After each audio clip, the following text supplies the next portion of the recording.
Hello everyone. आज है 13 जनवरी और आज इस वीडियो में हम बात करने जा रहे हैं विकास मल्टी कॉर्प लिमिटेड के बारे में। देखिए, इनके दिसंबर क्वार्टर के नतीजे आ चुके हैं और उसके अलावा कंपनी ने अपने फ्यूचर प्लान्स को भी रिवील कर दिया है और काफी बड़े फ्यूचर प्लान्स हैं। तो वीडियो में हम बात करेंगे उन दोनों चीजों के बारे में और उसके अलावा प्रमोटर ने एक बड़ा गेम यहाँ पर खेला भी है, तो वो भी हम यहाँ पर डिस्कस करेंगे। लेकिन उससे पहले अगर आपने अभी तक चैनल को सब्सक्राइब नहीं किया है तो प्लीज अभी इसे सब्सक्राइब कर लीजिए, क्योंकि आगे भी बहुत सारे वीडियोस हैं जो आपको काफी ज्यादा हेल्प करेंगे। उसके साथ साथ अगर आपने अभी तक मेरी टेलीग्राम चैनल को सब्सक्राइब नहीं किया तो उसको भी सब्सक्राइब करना मत भूलिएगा, लिंक आपको डिस्क्रिप्शन में मिल जाएगा। तो बात करते हैं विकास मल्टी कॉर्प की। 5.25 रुपए का ये शेयर है। आज भी अगर हम देखें तो यहाँ पर हमें गिरावट देखने को मिली है। पिछले कुछ दिनों से अगर हम ये देखें तो शेयर कंटिन्यूसली टूट रहा है। आप देख सकते हैं कि 10 रुपए के ऊपर शेयर था, उसके बाद गिरावट आई, फिर थोड़ी सी तेजी आई, फिर गिरावट आई, फिर हल्की सी तेजी आई, अब फिर दोबारा से गिरावट की तरफ शेयर आगे बढ़ रहा है। इतना ही नहीं, इससे पहले ये शेयर तकरीबन तकरीबन 20 रुपए के ऊपर था और 20 रुपए से टूटकर नीचे भी आया है। इससे पहले अगर हम देखें तो 1 रुपए का शेयर था, 1 रुपए का शेयर 20 रुपए का हुआ, गिरावट आई, 6 रुपए का हुआ, 10 रुपए का हुआ, फिर बाद में फिर गिरावट आई, तेजी आई, गिरावट आई, अभी 5 रुपए के आसपास ट्रेड कर रहा है। यहाँ पर अगर हम देखें तो टेक्निकल रेटिंग अच्छी नहीं है, अच्छी टेक्निकल रेटिंग नहीं है, जिसका रीजन ये है कि नतीजे इनके आए हैं जो उतने अच्छे नहीं है। इसको हम एवरेज क्वार्टरली रिजल्ट्स कह सकते हैं। डाउन है, इनके जो रिजल्ट्स आए हैं वो अच्छे नहीं। उसके बारे में बात करें उससे पहले आप देखिए, प्रमोटर के पास sorry according to money control user 75% लोग खरीदने की सलाह दे रहे हैं, 8% लोग होल्ड करने की बात कर रहे हैं और 17% लोग आपको यहाँ पर बेचकर निकलने की सलाह भी देते हुए नजर आ रहे हैं। उसके अलावा जो मैंने कहा कि प्रमोटर बड़ा गेम खेल रहे हैं, वो ये है कि प्रमोटर ने 7 जनवरी 2021 को बहुत सारी क्वांटिटी बेची है।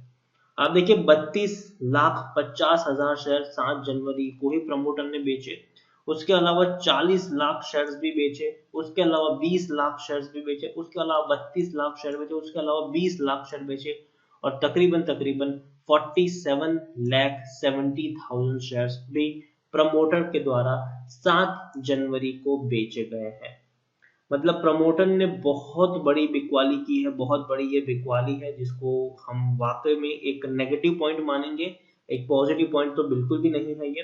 और उसके अलावा जो इनके क्वार्टरली रिजल्ट्स है वो भी अगर हम यहाँ पर देखें तो इस बार दिसंबर क्वार्टर में इस कंपनी का जो रेवेन्यू है वो उतना अच्छा नहीं रहा है। 9.5 करोड़ का इनका प्रॉफिट है, 9 करोड़ 43 लाख के आसपास का इनका प्रॉफिट है, सॉरी नेट सेल्स है इनके। जो पहले 31 से 32 करोड़ थे, उससे पहले 33 करोड़ थे, उससे पहले 45 से 50 करोड़ थे। हालांकि जून में ही इनके कम थे, क्योंकि जून डेफिनेटली हम सब जानते हैं कि लॉकडाउन का पीरियड था, सब सारा कामकाज ठप पड़ा था। तो मुश्किल से 3 करोड़ 65 लाख का ही इनके नेट सेल हुए थे। लेकिन जो प्रॉफिट हुआ है वो बहुत कम है, प्रॉफिट वाकई में बहुत कम है। आप देखिए, नेट प्रॉफिट की अगर मैं बात करूं तो सिर्फ 7 लाख का प्रॉफिट हुआ है, सिर्फ 7 लाख का। ज्यादातर लोग कमेंट में ये भी कह रहे थे ये इस प्रॉफिट को देखकर कि इससे ज्यादा तो मेरी सैलरी आती है। तो कंपनी का प्रॉफिट बहुत कम है। आप देखिए, 7 लाख का ही प्रॉफिट है। इससे पहले के क्वार्टर में 31 लाख का प्रॉफिट था, इवन पेंडेमिक के दौरान भी, जहां सिर्फ और सिर्फ 3.5 करोड़ का नेट सेल था, उसमें भी 8 लाख का प्रॉफिट था। तो यहाँ पर प्रॉफिट मार्जिन बहुत ही हद तक डिक्रीज हुआ है। और अगर हम एक और जाए, मार्च में तो हालांकि लॉस था इनको, 42 लाख का लॉस था। उससे पिछले साल अगर हम देखें तो 1 करोड़ 13 लाख का इनको मुनाफा भी हुआ था। तो प्रॉफिट अच्छे नहीं है, प्रॉफिट डिक्रीज में है, तो प्रॉफिट अच्छे नहीं है और इसीलिए अगर हम देखें तो टेक्निकल रेटिंग भी कुछ खास अच्छी इस कंपनी की अभी के वक्त में देखने को नहीं मिल रही है। यहाँ पर शेयर होल्डिंग की बात हो तो प्रमोटर के पास अभी भी बहुत ही अच्छी होल्डिंग है। 55.27% की होल्डिंग प्रमोटर के पास है। एफआईएल्स के पास 5.25% जितनी होल्डिंग देखने को मिल रही है। पब्लिक के पास 39.53% की होल्डिंग है यहाँ पर। लेकिन हाल फिलहाल में दो नेगेटिव पॉइंट यहाँ पर हमने डिस्कस किया। पहला कि अच्छे नतीजे नहीं आए हैं, दूसरा जो प्रमोटर ने बिकवाली की है, डेफिनेटली वो एक नेगेटिव पॉइंट ही कहा जाएगा काफी, क्योंकि काफी बड़ी क्वांटिटी प्रमोटर के द्वारा बेची गई है। लेकिन इस बीच एक बड़ी खबर भी है जो अभी आई है 1 घंटे पहले। 1 घंटे पहले ही बड़ी खबर यहाँ पर यह निकल कर आई है कि विकास मल्टी कॉर्प जो है वो pharma and health care sector में एंट्री कर रहा है और बोर्ड ने इसके बारे में अप्रूवल मिल चुका है एक्विजिशन को लेकर। और जिस कंपनी को उन्होंने एक्विजिशन यहाँ पर किया है वो बहुत बड़ी कंपनी है। अब देखिए यहाँ पर विकास मल्टी कॉर्प ने अपनी बोर्ड मीटिंग हुई थी 12 जनवरी को, मतलब कल इनकी कल बोर्ड मीटिंग हुई थी और वहां पर Vikas multi corp limited board has approved the proposal to enter into pharma and health care business and also in principally approved the acquisition of Advik laboratories. अब एडविक लेबोरेटरीज की मैं बात करूं तो वो बहुत बड़ी लेबोरेटरी है, खास करके जो उनके क्लाइंट्स है वो काफी बड़े हैं। यहाँ पर आप देख सकते हैं कि Vikas multicorp limited has also formed a committees of directors for initiation of pharma and health care business and help implementation of proposal to acquisition of Advic. Advic Laboratory has an established infrastructure facility to manufacture quality pharmaceuticals for both domestic and export market. तो देखिए already जिस laboratory को उन्होंने acquire किया है उनके पास काफी अच्छा इंफ्रास्ट्रक्चर भी है जो ऐसी फार्मा प्रोडक्ट बना सकता है जो डोमेस्टिक और एक्सपोर्ट करने के मार्केट के लिए काफी बेहतर है।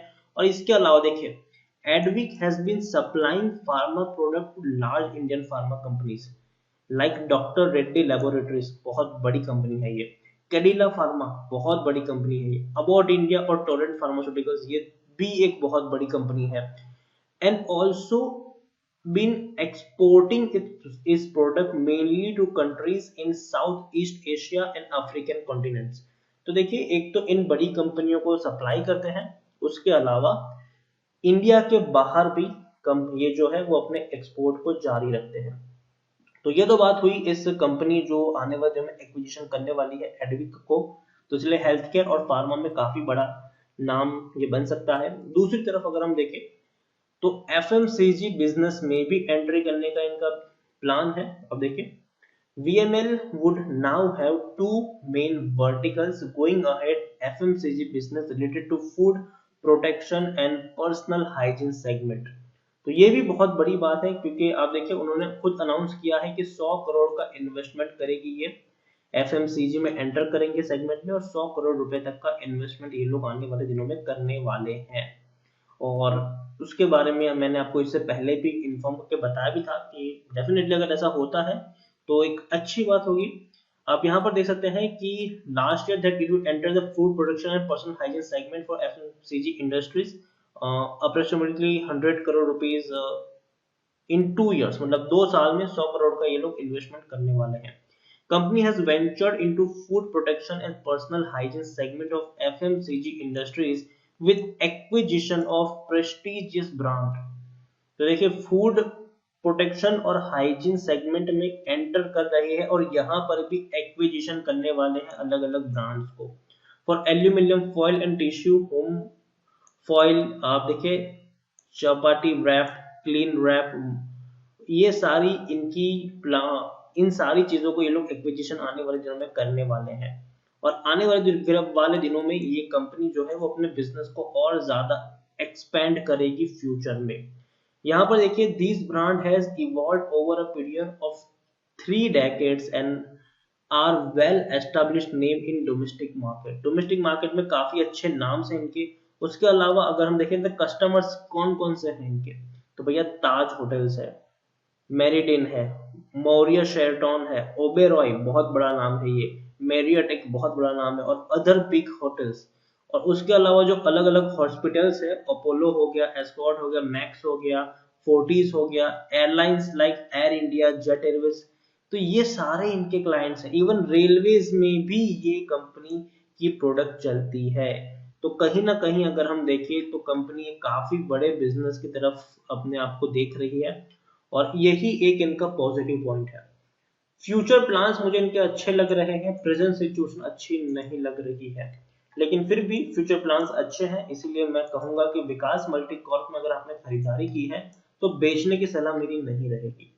मैं मानता हूं कि शेयर में गिरावट है और शायद थोड़ी और गिरावट आ सकती है, लेकिन लॉन्ग टर्म में ये शेयर रिकवर कर जाएगा, क्योंकि जो दो बड़ी कंपनियों को ये लोग अक्वायर कर रहे हैं वो दो कंपनियां उन सेक्टर्स में काम करती है जिनका फ्यूचर मुझे बहुत ही बढ़िया लग रहा है। तो इसलिए विकास मल्टी कॉर्प में मेरी बने रहने की सलाह होगी।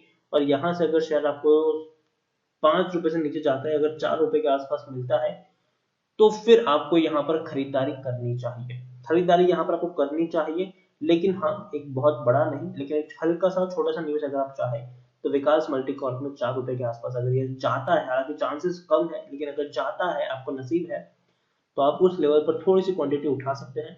मैं कहूंगा कि अगर आपको 1000 शेयर खरीदने हैं तो पहले 250 शेयर खरीदिए, फिर वेट करें, अगर गिरावट आए थोड़ी और क्वांटिटी ऐड करें, वेट करें, गिरावट आए थोड़ी और क्वांटिटी ऐड करें। इस तरीके से आप यहाँ पर प्लान कर सकते हैं।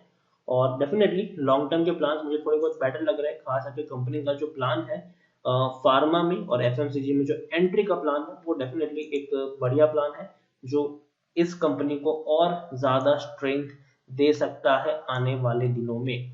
और यही एक वजह है कि काफी ट्रेंडिंग शेयर भी ये रहा है। अभी अगर हम देखें तो 1 करोड़ तक के इसके वॉल्यूम ट्रेड भी हमें देखने को मिल रहे हैं आज के वक्त में। तो विकास मल्टीकॉर्प रिस्क जरूर है इस शेयर में, लेकिन डेफिनेटली अच्छा रिटर्न भी यहाँ पर मिल सकता है।